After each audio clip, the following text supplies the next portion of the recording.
कहते हैं रैयतवाड़ी सिस्टम, जिसमें सबसे पहले हम 5W1H का सहारा लेते हुए इस पूरे टॉपिक को समझेंगे। तो सबसे पहले देखते हैं 5WH के अंतर्गत व्हाट।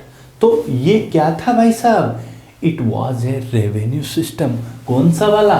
रैयतवाड़ी सिस्टम का। कहते हैं ये एक जो कर व्यवस्था थी, जो पहली वाली कौन सी थी? Permanent settlement. और ये जो दूसरी देखेंगे वो थी रैयतवाड़ी सिस्टम, जो अब देखेंगे ये कब लागू की गई, जिसे हम देखने को मिलता है 1820 के अंदर ये व्यवस्था लागू की गई थी। और साथ ही साथ हमें यहाँ ट्रायल पर देखने को मिलता है 12 महल जो क्षेत्र था वहाँ पर 1792 में इसे इम्प्लीमेंट किया गया था एज ए ट्रायल बेसिस पे, और पूर्ण रूप से इसे 1820 के से ही इम्प्लीमेंट किया गया था। अब ये नेक्स्ट वर्ड आता है WH के अंदर, हु मीन्स कौन लेकर आया? East India company. सो इसमें जो पॉलिसी मेकिंग का जो काम था कैप्टन रीड के द्वारा किया गया, और इन्हीं विचारों को थॉमस मुनरो के द्वारा समर्थन दिया गया। सो नेक्स्ट बात आती कहां पर लेकर आए? सो ये देखेंगे मद्रास, बॉम्बे एरिया और as well as Assam and other क्षेत्र जो थे वहां पर इस व्यवस्था को लागू किया गया। सो नेक्स्ट देखते हैं क्यों लेकर आए भाई साहब? फॉर रेवेन्यू कलेक्शन, जो कर को वसूल करने के लिए, कलेक्शन के लिए इस व्यवस्था को लेकर आए। इन सभी को हम मैप के थ्रू और बाकी अन्य चीजों के थ्रू जानने का प्रयास करेंगे। यहां पर देखेंगे कैप्टन रीड इसकी पॉलिसी बनाने वाले में इंपॉर्टेंट पर्सन थे, और थॉमस मुनरो जो ये महोदय दिखाई दे रहे हैं, इनके द्वारा इनके विचारों को समर्थन दिया गया और पॉलिसी मेकिंग में मतलब इनको हेल्प की गई। सो ये वाली चीजें हमें यहां देखने को मिलती है। साथ ही साथ इनके द्वारा साउथ इंडिया के अंदर ये पॉलिसी को इम्प्लीमेंट किया गया था, और जो मुंबई वाला क्षेत्र है वहां पर एल्फिंस्टन और चैपलिन महोदय ने इस व्यवस्था को लागू किया था। कहां पर? मुंबई के अंदर। कौन? दोबारा सुन लीजिए नाम, एल्फिंस्टन और चैपलिन के द्वारा। और साउथ में मोस्टली किनका रोल था? रीड का, और समर्थन दिया था मुनरो के द्वारा। सो नेक्स्ट चलते हैं बच्चों। अभी तक हम इसको मैप को देख लेते हैं पहले, और फिर इसकी पूरी व्यवस्था को अच्छे से समझेंगे। जो ये वाली बातें देख रहे हैं आप, ये देखिए, ये जो येलो वाला जो क्षेत्र दिखाई दे रहा है आपको चित्राया हुआ, इस वाले क्षेत्र के अंदर ये रैयतवाड़ी सिस्टम इंप्लीमेंट किया गया था। अब देखिए ये वाला जो टोटल जो क्षेत्र था, टोटल इंडिया के 51% एरिया पर, कितने परसेंट पे ये लागू की गई थी? 51 पर।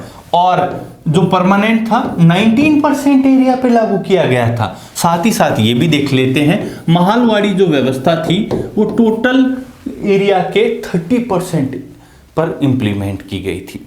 तो दोबारा देख लो, 19% पर था परमानेंट रेवेन्यू सिस्टम, 51 पर था रैयतवाड़ी, और रिमेनिंग 30% पर कौन था? कौन सा सिस्टम था? वो था महालवाड़ी। अब अभी तक तो ये देखने को मिला। साथ ही साथ आपके साथ अब मैं मेरिट और डिमेरिट भी डिस्कस करता हूं।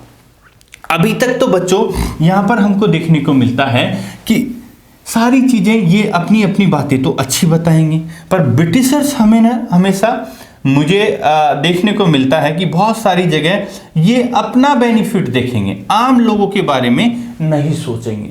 तो सबसे पहले मेरिट्स देख लेते हैं। मेरिट्स क्या थे इसके? तो पहली बात हमको नजर आती है कि यहाँ पर जो मीडिएटर था लैंडलॉर्ड, कौन था? लैंडलॉर्ड्स वो नहीं थे। यहाँ पर कौन थे? तो फिर या तो ईस्ट इंडिया कंपनी और डायरेक्ट पीजेंट्स थे। कौन थे? ईस्ट इंडिया कंपनी और डायरेक्ट पीजेंट ही थे। तो इसका मतलब यहां मीडिएटर खत्म हो गया था, तो ये बहुत अच्छी बात है। सेकंड चीज क्या था?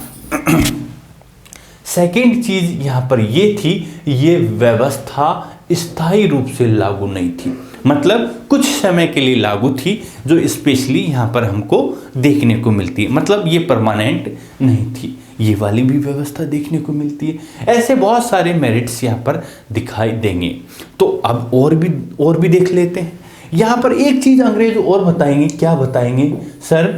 कहते हैं कि टोटल खर्चा निकाल के जो टोटल जो बचत होती थी उसका 1/3 यहां पर रेवेन्यू पेड करना होता था। तो ये तो बहुत अच्छी बात है इनकी नज़र में तो।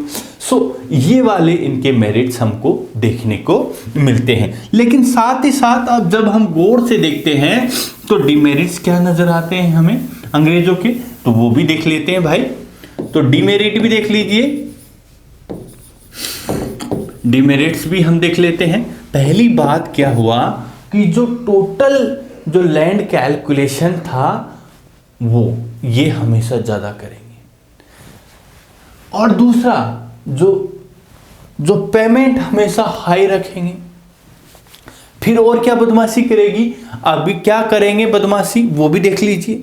अभी तक तो इनमें मीडिएटर के रूप में कौन था? लैंडलॉर्ड था। लेकिन ये पॉलिसी आने के बाद सारी की जो व्यवस्था थी जो ईस्ट इंडिया कंपनी के लोगों के हाथों में आ गई, तो वो इनसे भी बड़े नालायक थे। वो इससे करप्शन होने के सबसे ज्यादा चांसेस बढ़ गए थे, और करप्शन हुआ भी। तो ये वाली करप्शन बढ़ गया था। साथ ही साथ इससे डॉक्यूमेंटेशन जो व्यवस्था थी और ज्यादा बढ़ गई थी, तो लोगों को बहुत ज्यादा डॉक्यूमेंटेशन रखना पड़ता था। साथ ही साथ और भी बहुत सारे ऐसे कारण थे, उस वजह से यहां किसानों को और ज्यादा चूसा जाने लगा। लोग तो सोच रहे थे कि ब्रिटिश गवर्नमेंट हमें बचा रही है, लेकिन ये तो और ज्यादा खून चूसने लगती है। तो ये सारी व्यवस्थाएं हमें इस टॉपिक के अंतर्गत देखने को मिलती है।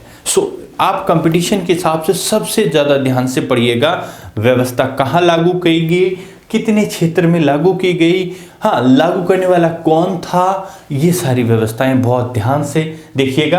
और टोटल क्षेत्र के कितने % पर ये लागू की गई थी, ये वाली बात भी आपने यहाँ पर अभी देखी थी। तो 51% एरिया पर लागू की गई थी। यहाँ पर रीड ने इसको तैयार किया था, मुनरो ने समर्थन दिया था। कौन सी व्यवस्था का? रैयतवाड़ी। रैयतवाड़ी के अंदर कोई मीडिएटर था? नहीं। यहाँ पर ईस्ट इंडिया कंपनी और पीजेंट दोनों यही लोग थे। ये वाली बातें हमें इस टॉपिक के अंदर देखने को मिलती है। Thank you and have a good day.